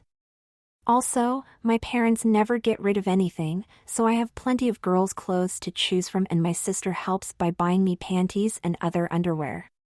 Finding an opportunity to dress is harder, and I must wait until my parents aren't home.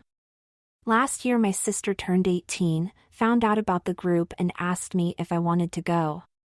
She is looking after me for 6 months while Mom and Dad are away on a missionary trip. It has been great. I have been dressed as a girl every day except when I am at school. I really like girls' uniforms: schoolgirl, cheerleader, dance, etc. I am just so happy to be here, and I think you all look very pretty. Andrea added with a smile, someday I hope to be a real girl. We hope you get that chance, said Chrissy, who got up and gave her a hug. Thank you, Andrea, Who wants to go next? Kim raised her hand. Hi, my name is Kimberly, or Kim for short, and I am 13 years old. I have been dressing as a girl since I was around 9. I have a twin sister, Jenny, who could not make it tonight but will come with me next time. Since we were small, we have done everything together, but when she turned 9, she joined a cheer squad. We had both been in gymnastics, but we moved when Dad died. There was nowhere to do gymnastics nearby, but there was cheerleading. Unfortunately, the cheer squad did not take boys, so I could not participate. However, I would go to each of her practices and copy what the girls did. About 3 weeks after she started, her cheer uniforms arrived. I was upset. It felt unfair that I could not do cheerleading, while Jenny could.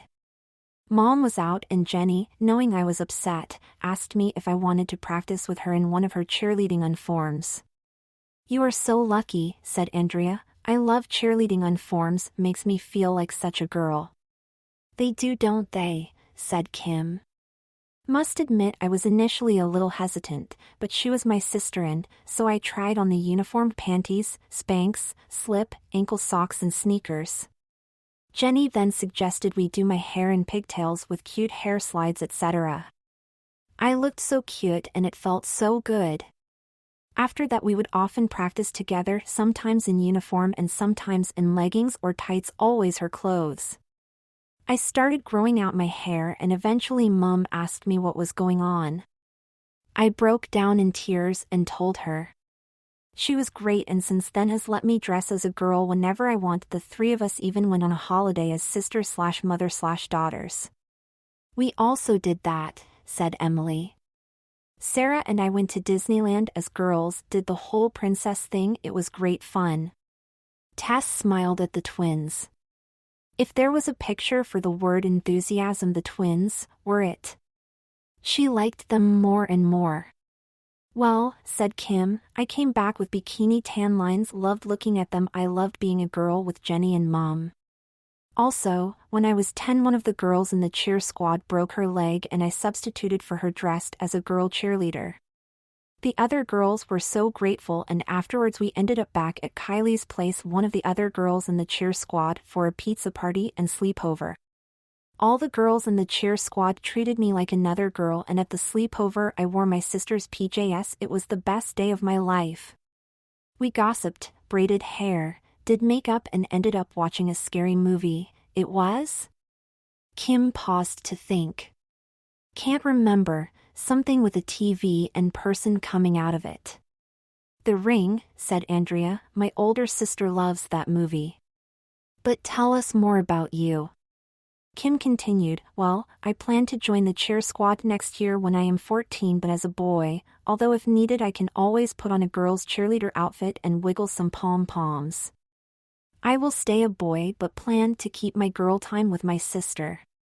Thank you, Kim, must be so great to have sister girl time and your mom sounds wonderful. Sorry to hear about your dad, said Chrissy. Thank you, but it was a long time ago now, said Kim, but she looked a little sadder. My turn, said Tess. Tess told her story about her mom, Halloween, and Kimmy. Kimmy sounds like a great friend, pity she does not live closer, said Chrissy. Also sounds like you were really into hair and makeup. You have done a great job with your outfit, makeup and especially your hair. Once we finish her, would you like to show the other girls one of your favorite hairstyles? If you think the other girls would be okay with it, I would like that a lot, said Tess. Yes, please, said a chorus of voices. Tess smiled. Okay. That left Coco. Hi, said Coco. My story is like all of you. Coco spoke with what Tess guessed was a French accent. I am from France, just outside of Paris, and like Andrea have always enjoyed dressing as a girl. I never knew my father, he left before I was born. When I was young, I joined a theater group and would often volunteer for girls' parts just so I could dress up. This was not considered strange, and I found 2 other boys who also liked dressing in girls' clothes. We became close friends and would often get together at each other's houses to have our girl time. My mother loved that I liked dressing and behaving as a girl and would dress me up in girly outfits. I loved it. Like Andrea and Chrissy, I want to be a girl and have also started hormone treatment. We moved to the States with my mother's work, and I was sad to leave my friends. So, Mother and I were so happy when I found this group on the internet. There is a chapter the Paris, but I never knew about it. If I had would have joined it. I love makeup and hair, and have a blog Coco's Seahorses. Seahorses can change their sex, so can be both boys and girls, where I discuss what it is like to be a girly boy like me. In France, we call it travestissement or TV for short, like it is here. If Tess is doing hair, I can share some makeup tips. Yes, yes please, chorused the girls again, Tess included. Thank you, said Chrissy, that would be great, and thank you all for sharing your stories. I am happy to hear that so many of you have supportive and involved family in your girl time. Here you can become the girl you want to be, and you will hear that a lot. With that, Chrissy stood up and handed out a calendar of MDC events. So, while you are welcome to attend weekly sessions, this calendar tells of all the events planned for the year. We will also email you this, and it is available on our website. So, while the weekly get-togethers are great, it is the events that make being part of the club so much fun for so many girls. And the next event is one of my favorites, the Nighty Nighties Sleepover, or Naughty Nighties as we like to call it. The girls smiled at that, happens first weekend in December. If you are interested, you can register on our website, and we will send you an invitation. This is an immensely popular event, so if you want someone to be part of your sleepover group, what we call mini sororities, please indicate that when you submit your request. Each sleepover sorority is limited to 8 girls who are around the same age. There is a big sister like Brittany or I in charge of each sorority. Of course, it is conducted here at the big sorority house, and each mini sorority has its own room, although we may have a competition with another room.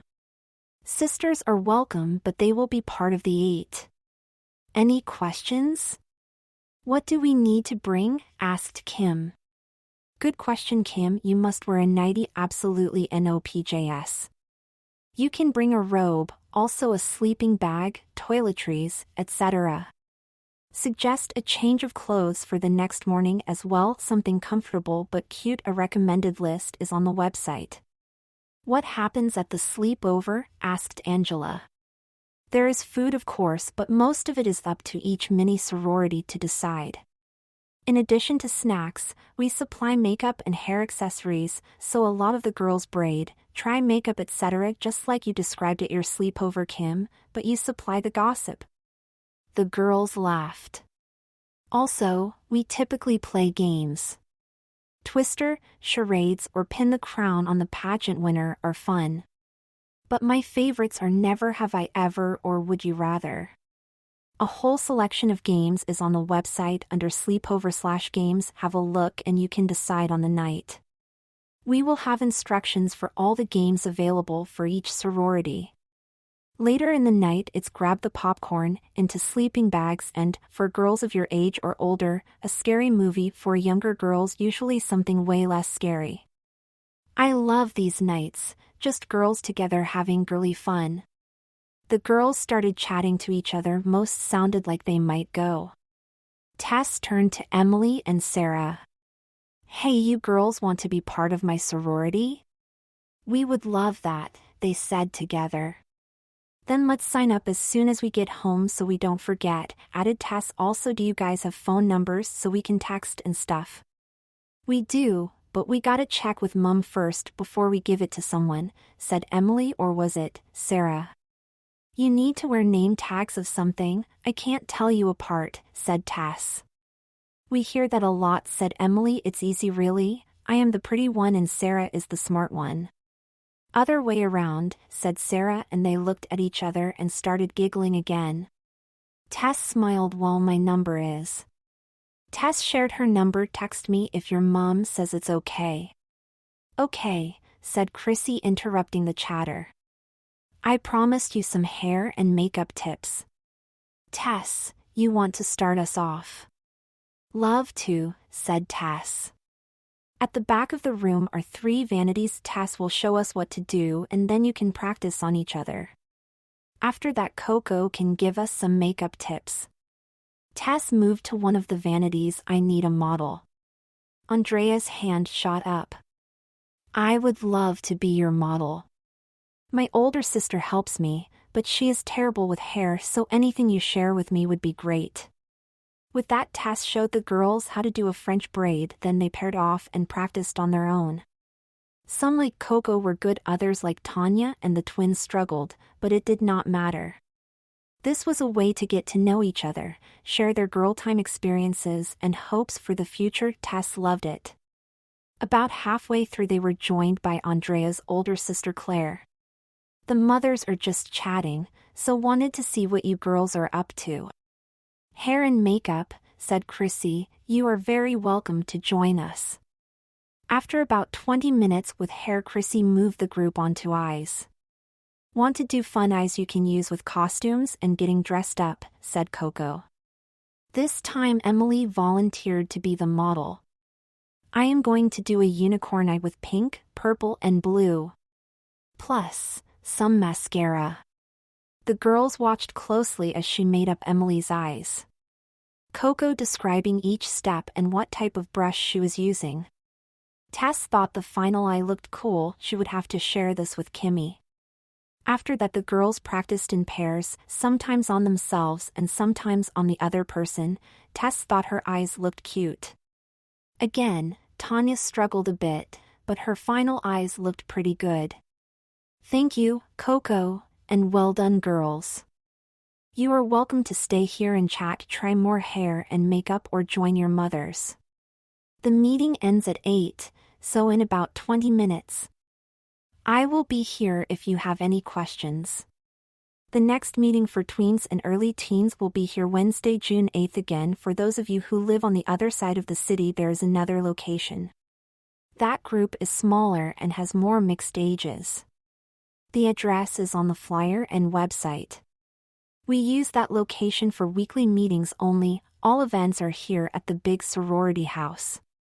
Again, thank you for joining the club. You are all a very pretty and lively bunch of girls, and I look forward to seeing you at our events.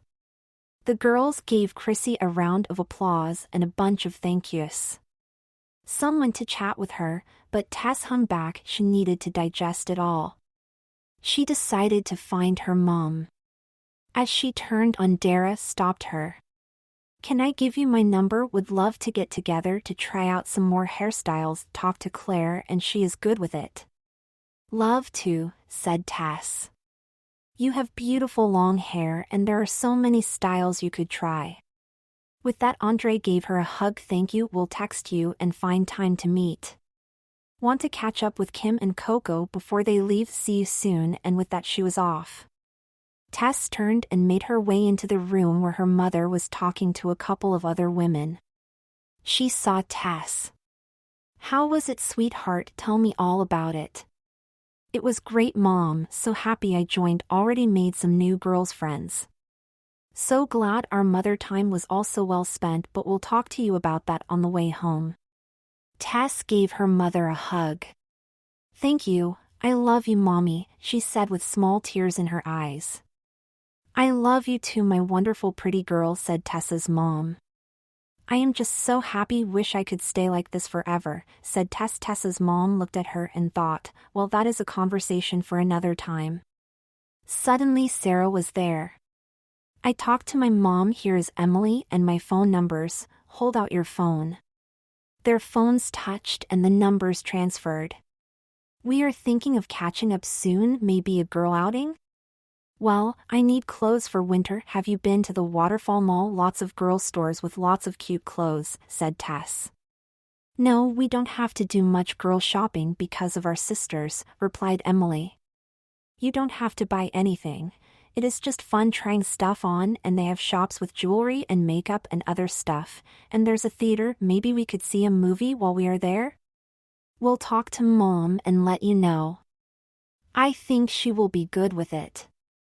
I talked to you mother earlier so we can chat and figure something out, said Tessa's mom. Thank you, said Emily. Girls, mothers, Cynthia said it in a clear and commanding voice. No need to sit, just wanted to thank you for coming. Girls, did you have a fun time? Yes, said a loud chorus of girls. Are you going to come back? Yes, they all shouted as some of the mothers covered their ears. Are you going to be good girls for your mothers? Why, or no? The girls said more quietly, and Cynthia laughed. I did not think so, but we are happy to have you here anyway. With that, the women and girls applauded. See you next week and good night. Time to go, said Tessa's mom. Time to go, said Tess, but I can't wait to come back. Also, can we sign up for the nighty-nighty sleepover? Of course, baby, let's do it as soon as we get home. That night, as Tess was lying in bed in her favorite light blue nightie, she FaceTimed Kimmy. Kimmy answered almost immediately. She heard, "Who is that?" in the background. It's Tess, said Kimmy. Well, say hello for me, said Kimmy's mom. Mom.